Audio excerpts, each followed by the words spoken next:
I know this isn't what you wanna hear, yeah. You know I've been down so lately, no motel, yeah. Bandung 2 hari ini panas banget. Ditumben banget ya gue rapi ya.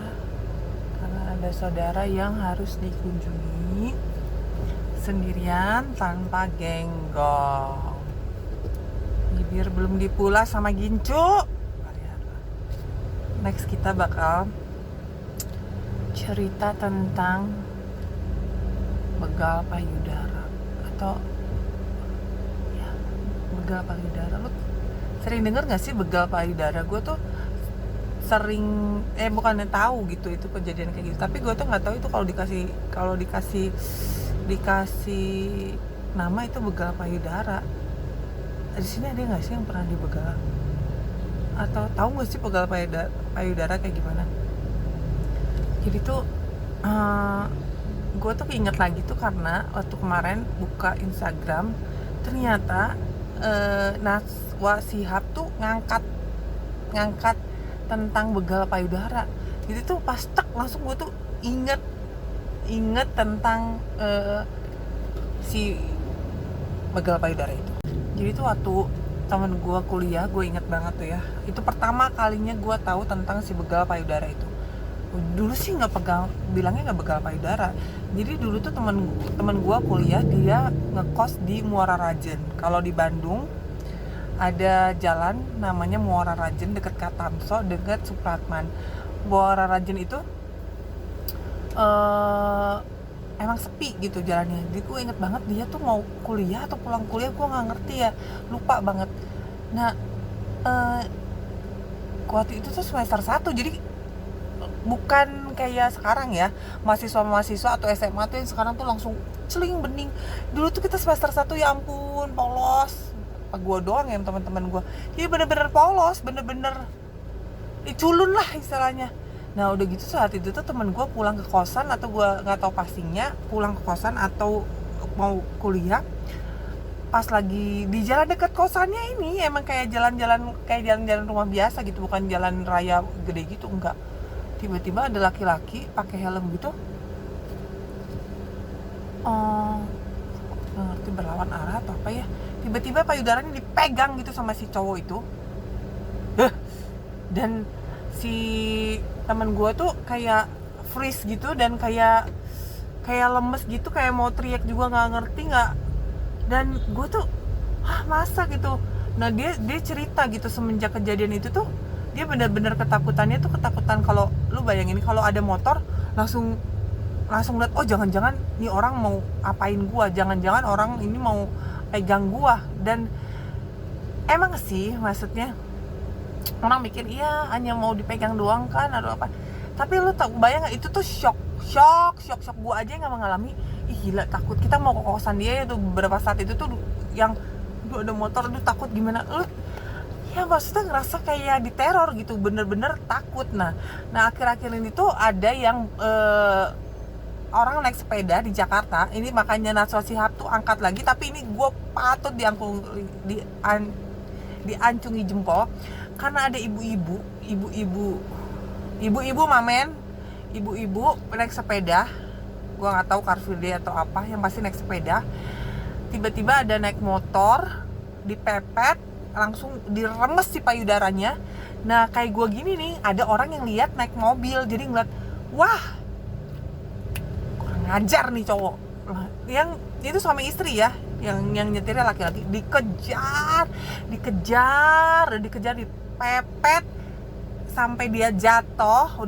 Dia buka pintu, terus udah gitu udah gitu dia teriak maling jambret, supaya maksudnya si orang-orang di situ care gitu ya, maksudnya buat nangkep gitu kan. Kalau begal payudara kan panjang ya, jadi ya maling teriak pokoknya udah gitu. Dan waktu saat itu kejadiannya di videoin, gue bener-bener gemes ya, karena ini tuh sakit jiwa sih orang-orang kayak gitu. Kesannya hanya digituin doang. Banyak orang yang komen kayak gitu, cuman bagi gue, lu lu perlu ngerasain pelecehan sedikit apapun ya, itu tuh bener-bener ngebekas ya, maksudnya bener-bener itu tuh ngebekas dan itu tuh susah banget, nggak mungkin dilupain. Gue aja nggak mengalami saat itu. Gue ngerasain ketakutan, gue mengalami ya, tapi versinya bukan begal payudara gitu. Udah gitu after si itu dipepet jatuh, si yang pelaku yang ini baru-baru udah jatuh, pada masyarakat di pinggir jalan tuh orang-orang Gojek atau pada nyamperin, udah nyamperin langsung itu ya, emang sih dipukulin dulu biar rasain. Dibuka, dia bilang pas ngaku malu. Dan si ibu ini yang naik sepeda ya, dia kejar dong si mobil itu. Dia akhirnya si ibu nyampe terus dipukulin, nama bilang itu apa, lu nggak punya mama ya, lu nggak punya apa. Ibu-ibu lu bayangin, aduh ya apapun itu ya, mau ibu-ibu mau anak kecil atau apa, tapi enggak mamen. Dan ternyata ya nanti gue kasih link videonya.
Nah, ini ibu yang dilecehkan. Nggak ngaku. Jatuh, saya disalahin. Bentar, jangan. Udah saya ini Bang, polisi ngaku nggak? Iya, gua ngaku. Terus tadi kenapa nggak jujur? Bang. Si itu nuduh atau nggak? Mau mati saya. Silakan mati saya. Mati. Polisi. Silakan. Karena saya lihatnya ibu dijambret. Iya, ya. Karena dia dari samping begitu kan. Katanya tuh dia udah berkali-kali. Dan Asal Syihab juga ternyata pernah mengalami itu. Terus gue tuh baca-baca komennya tuh banyak banget dan itu tuh mengalami trauma yang nggak gampang terus hilang. Lu tau nggak ya, kayak gini, kayak lu tuh ke sesuatu kayak diambil, rebut, dipaksa, dan aduh gue gimana ya ngomong ini, itu tuh bener-bener pelecehan. Dan zaman dulu waktu temen gue kayak gitu tuh kayak kita tuh kayak aduh bukan malu ya, kayak takut, karena ya takut gitu. Dan kita juga nggak tahu harus kayak gimana ya kalau itu kejadian sepi. Gue nggak ngerti juga kalau yang lain-lain, ya pasti si pelakunya lihat dulu ya jalan yang sepi atau seperti apa gitu, yang jangan sampai dipukulin atau jangan sampai orang ketahuan. Tapi itu sakit jiwa. Nah, gue kan mama juga ya, gue anak dua. Nah kemarin after gue anak dua, gue ingat banget gue pergi ke rumah nyokap gue lapar lah malam-malam, gue pengen beli nasi goreng. Jadi gue beli nasi goreng, gue tunggu tuh di depannya gitu, ada emang tukang nasi gorengnya. Tiba-tiba dari belakang gua ada anak muda, dia pegang pantat gue, dan gue udah gue asalnya shock dong, kayak siapa nih, langsung gue kejar. Ini emang kayak keadaannya lagi kosong ya, maksudnya hanya gua dan si mang tukang nasi goreng di depan rumah nyokap gua, di depan rumahnya. Itu gua bener-bener yang marah, yang gua tuh pengen itu tuh gua kejar. Dia naik sepeda lah, udah sedikit lagi, aduh gua kebayang nggak kalau itu gua sedikit lagi bajunya sampai tuh set gitu, tau nggak kayak di film-film yang kayak gini, dikit lagi pergi gitu. Tuh gemes banget kalau gemes, pokoknya gua gemes banget. Udah gitu gue masuk ke dalam terus gue marah-marah. Itu emosi, karena emosi jiwa, lu tahu, bayangin, aduh. Gue nggak ngerti ya maksud si begal payudara atau apapun itu yang laki-laki pegang, berusaha untuk pegang, gue nggak ngerti. Tapi yang gue yakin itu sakit jiwa. Lu sakit jiwa, lu tuh tahu, kayak anggap ya, maksudnya apa ya, gue pokoknya gini loh. Dulu gue pernah nggak ya, maksudnya enggak. Oh, dulu gue juga pernah maksudnya pasti shock banget. Dan waktu zaman kuliah tuh gue sekali waktu pernah, karena gue kuliah pagi, jadi 6:30 tuh gue udah pasti di kampus. Nah, 6:30 di kampus, karena kampus gue jauh, jadi gue tuh kan gue naik angkot ya, jadi jam 6, setengah 6 tuh gue udah jalan. Setengah 6 gue jalan, lewatin jalan, mau si jalan menuju angkot ini, tiba-tiba ada bapak berdiri. Ya gue gak curiga dong ya, apa salahnya bapak berdiri, ya nggak apa-apa lah, berarti dia normal dong. Tapi nggak normal. Pas gue tambah deket, dia keluarin alat vitalnya dan dia masturbasi.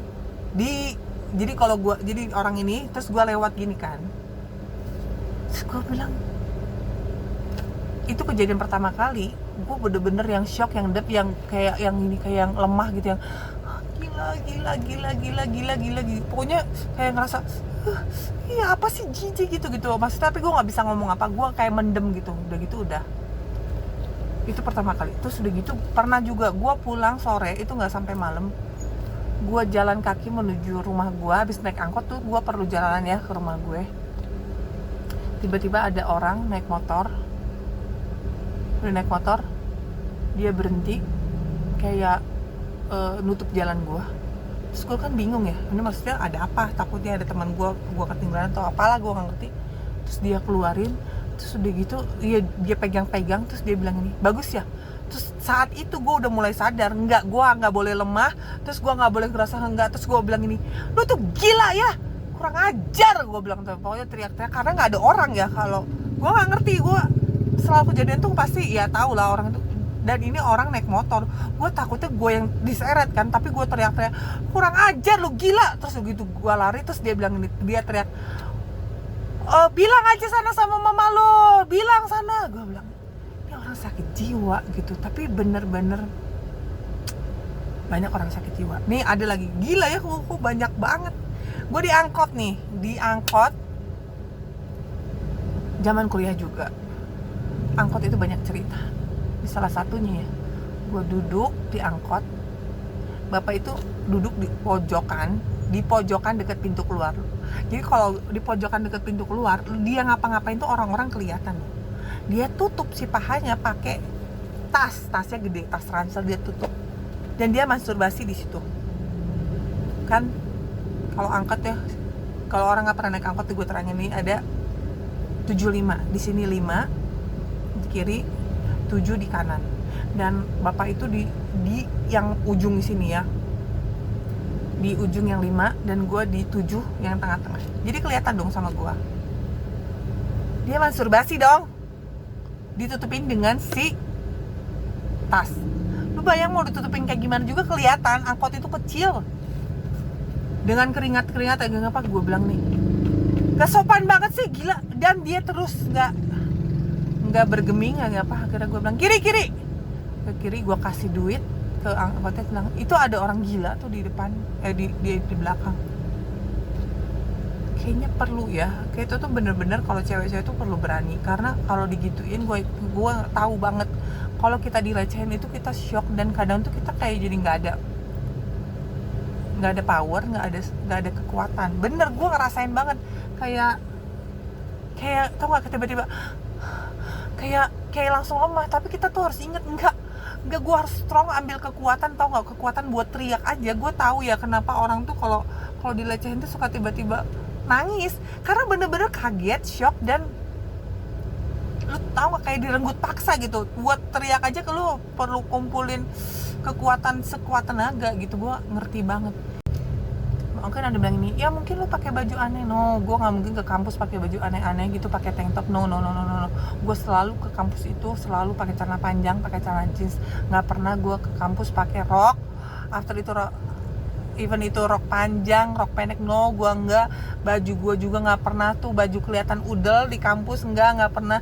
Dulu tuh kampus tahun 2004 tuh lu pikir kayak gimana? Enggak kayak sekarang anak SMA udah pakai Gucci, Dior dan lain-lain. Enggak.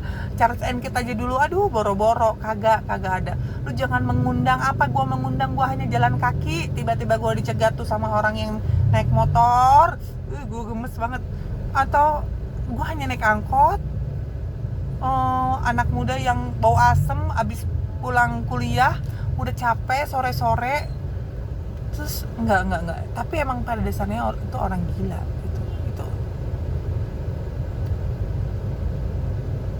itu orang gila. So please, buat teman-teman yang lihat, yang mengalami, yuk kita belajar buat speak up. Gue yakin banyak kayaknya kalau orang yang sakit jiwa kayak gitu tuh dia bukan cari orang yang seksi atau gimana, enggak, siapapun itu tuh bisa ya, walaupun emang kita perlu jaga diri kita, apalagi kalau kita naik angkutan umum, udah pasti ya jangan umbar itu tubuh kita, karena kita kan lagi di angkutan umum, dimanapun perlu jaga diri. Kalau udah kita jaga diri masih terjadi emang itu, tapi gue yakin itu otak-otak nggak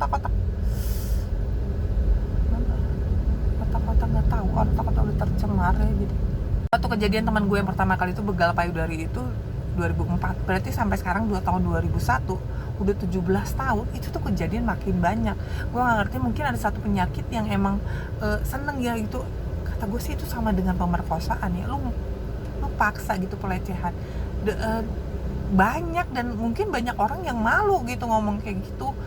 Gue inget banget kakak gue aja waktu itu digoda-godain di gang kecil gitu ya, kayak ya merasa kayak dilecehkan. Dia nangis pulang ke rumah, terus abang gue samperin. Nah kejadian kayak gitu tuh gue keep loh. Gue jadi pengen nangis. Kejadian yang kayak gini tuh ya gue keep, karena waktu gue balik ke rumah tuh gue nggak ada orang ya, karena udah pada sibuk ya. Terus udah gitu gue ngerasa gue pengen lupa gitu, karena semakin waktu lu diem itu tuh kayak ada aja gitu, maksudnya kayak terus diingetin lagi, lu tadi diginiin, gila nggak maksudnya? Gue aja maksudnya yang sekarang gue maksudnya udah pulih, maksudnya udah lama banget, it's okay, udah lebih kuat, udah apa. Gue kalau inget gitu, iya ya, waktu itu tuh gue nggak ngomong siapa-siapa, gue keep sendiri, tapi gue ngerasa kayak, maksudnya bahasa kasarnya, anjir, lu beraninya ya di depan gue kayak gitu ya, kurang ajar gitu, maksudnya,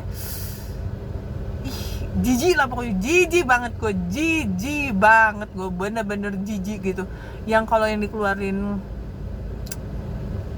dikeluarin alat vitalnya itu gue sampai 4 kali, dan gue ngerasa jijik banget. Gue lupa sih gue pernah cerita sama orang atau enggak ya, cuman maksudnya gue tuh waktu kejadian saat itu tuh gue keep karena gue kayak shock gitu. Tapi after yang satu kali ya, selanjutnya gue lebih more enough, gue jadi lebih kuat lagi, lebih tahu harus kayak gimana, gue harus teriak, gue harus bela diri gue. Gue thank you lo sama Najwa Shihab. Mungkin itu hal kecil ya, tapi bagi gue emang pelakunya harus ditindak. Gue nggak ngerti ya, mungkin ada anak-anak SMA lain, anak-anak kuliah lain yang mungkin dia keep gitu. Itu kayaknya hal biasa gitu, maksudnya itu hal yang sederhana. Tapi kok baru ngerti ya, orang yang direcehin tuh punya satu luka loh, maksudnya itu tuh luka, bener. Bukan kalau kayak cowok bilangin, alah hanya gitu doang, hanya gitu. No, gue sebagai yang terakhir itu yang gue emak doang, gue udah anak 2, gue dipegang pantat gue marahnya, gue ajar dia anak, maksudnya Gue nggak, gimana ya ngomongnya, ya maksudnya lu kayak dilecehkan. Bukan berarti lu udah punya anak terus lu nggak bisa mengalami pelecehan, no. Lu mau nenek-nenek, lu mau sampai umur berapa, kalau udah pelecehan ya namanya pelecehan. Apalagi orang-orang ini di Jakarta dulu ya, maksudnya yang naik bus, yang kayak dilecehin, kayak digesek-gesek dan dia nggak bisa lakukan sesuatu. Itu ngeri sih. Ada satu tante gue ya, dia pernah tuh naik bus karena jauh ya, jadi kalau naik bus tuh irit ongkos, tapi padet, ketat, nggak kayak busway sekarang. Terus ada laki-laki di belakangnya digosok-gosok alat vitalnya ke bokongnya tante gue. Kalau misalkan anak-anak muda kayak gitu tuh kayak ketakutan, kayak nggak bisa lakuin apa-apa, no. Tante gua ngelakuin, balik badan tampar, lu ngapain ya gini.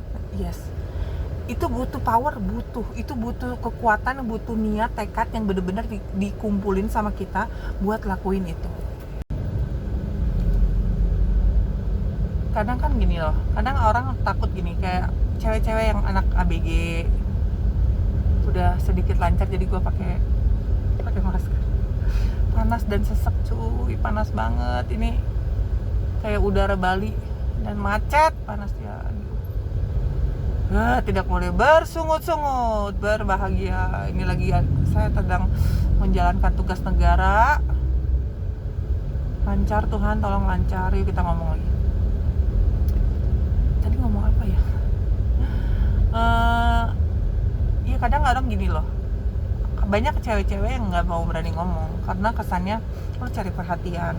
No.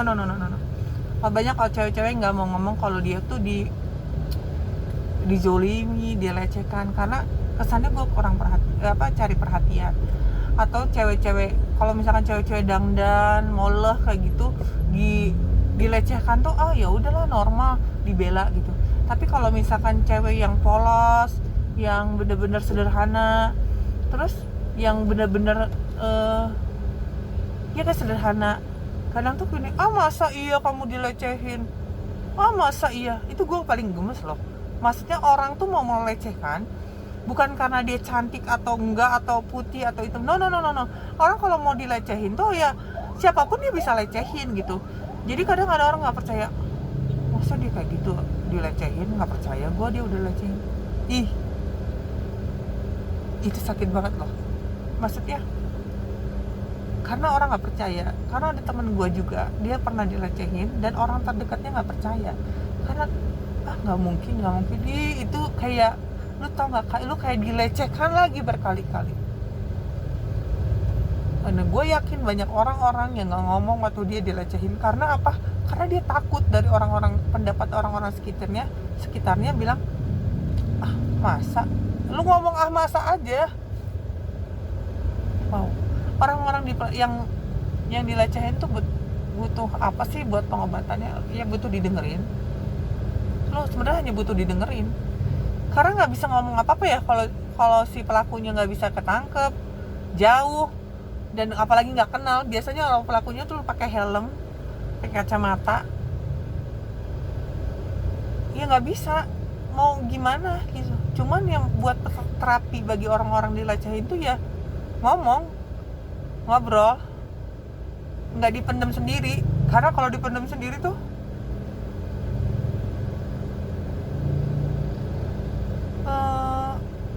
tiba-tiba memori itu tuh datang dan orang jadi kayak gini, lu tuh nggak berharga, tau lu dilecehin.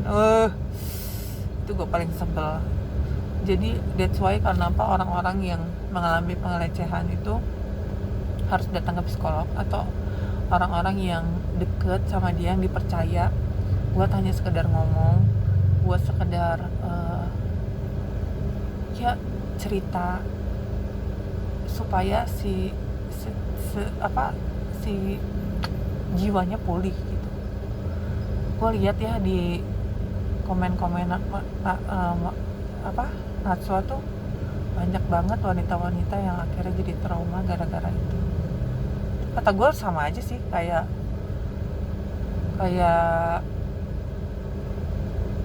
pemerkosaan.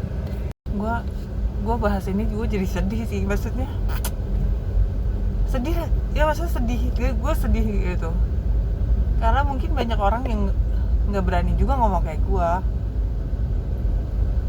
nggak ngerti juga mau ngomong ke siapa, mau curhat ke siapa. Dan makin banyak juga orang-orang pelecehan, bukan kalau gue kan orang yang gue nggak kenal ya, gue orang nggak kenal, nggak tahu, dan random gitu kan. Ya gue aja luka gitu ya. Gimana gue tadi pas lagi lampu merah gue kebayang dengan anak-anak perempuan atau anak laki-laki yang dilecehin sama keluarganya sendiri, sama orang-orang terdekatnya, terus mendem, nggak bisa ngomong. Bayangin nggak itu sakit jiwanya seperti apa? Itu mengerikan sih. Gue punya satu teman, selalu ini gue jadi contoh ya. Waktu dia kecil dia dilecehin sama orang terdekat dia, dan dia ngomong sama orang yang dia percaya dan dia yakin bisa bela. Tapi ternyata orang yang dia omongin itu, yang bilang gue udah dilecehin gitu, dia bilang enggak, ngada-ngada aja, dia orang baik.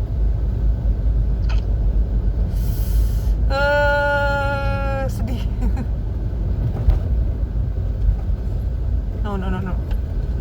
Tapi satu intinya ya, buat anak-anak cewek sana, HBG atau apapun, kakak-kakak atau ya pokoknya yang udah tua, tepat, hidup lu tuh berharga, badan lu tuh berharga, semua tuh berharga gitu. Jangan berarti lu tuh kadang kalau kita menganggap nggak berharga, dilecehin tuh ya udahlah, emang saya nggak berharga, emang saya dari keluarga yang nggak punya, emang saya orang sederhana. No, lu kalau dilecehin ya itu tetap salah. Bukan berarti lu keluarga nggak punya terus lu dilecehin jadi boleh. Enggak, no. You berhak untuk ngomong, lu berhak untuk bela diri lu sendiri, karena harga diri, maksudnya harkat perempuan tuh nggak ditentuin lu dari tajir. Oh, karena saya nggak sekolah, karena saya polos tuh saya dilecehin. No, lu tetap berharga dan berharga gitu. Gue ya karena gue inget gitu, kebayang beberapa peristiwa yang temen gue alami pelecehan dan ngerasa ya udahlah, saya mau gimana lagi. No, enggak. Kita spesial, siapapun lu, dimanapun lu berada. Bukan berarti lu hidup di desa terus lu dilecehin, it's okay lah, gue juga di kampung. No, lu berharga di mata Tuhan, lu berharga, lu spesial. Jadi lu harus bener-bener, lu punya hak untuk lu teriak buat semua ketidakadilan. Yes, buat wanita-wanita di sana, kalau lu sedang mengalami, lu cari orang yang terpercaya, lu sharing, karena waktu lu sharing, lu cerita, itu tuh sedang lagi pulihin sedikit-sedikit jiwa lu ya. Kalau lu pendem sendiri dan tiba-tiba waktu sendiri lu keinget lagi peristiwa itu tuh kayak teror gitu. Gue inget banget waktu awal-awal gue tutup mata, terus gue inget lagi kejadian itu sampai gue tuh gue nggak ngomong sih.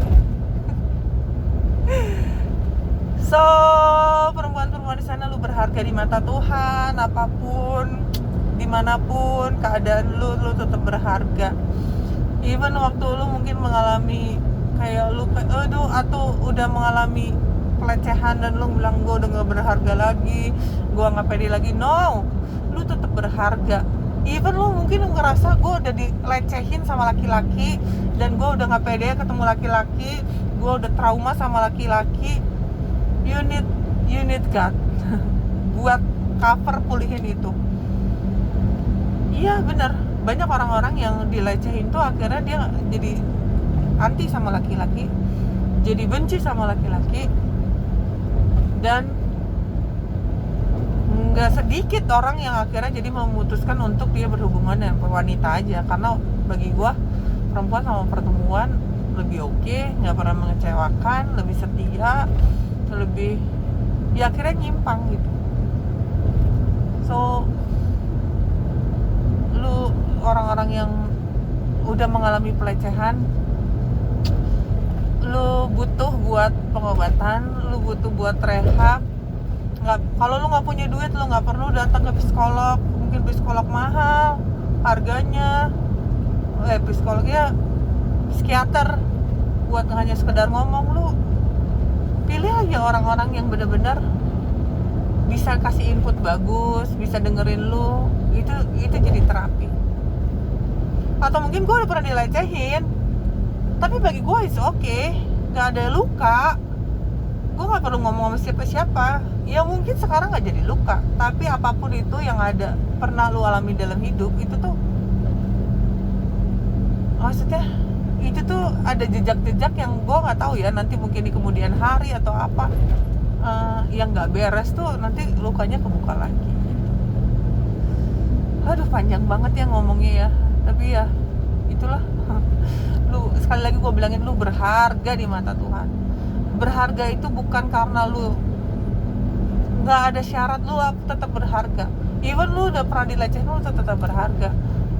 Even apa dengan segala keterbatasan lu tuh berharga. Jadi lu punya hak untuk bela diri lu.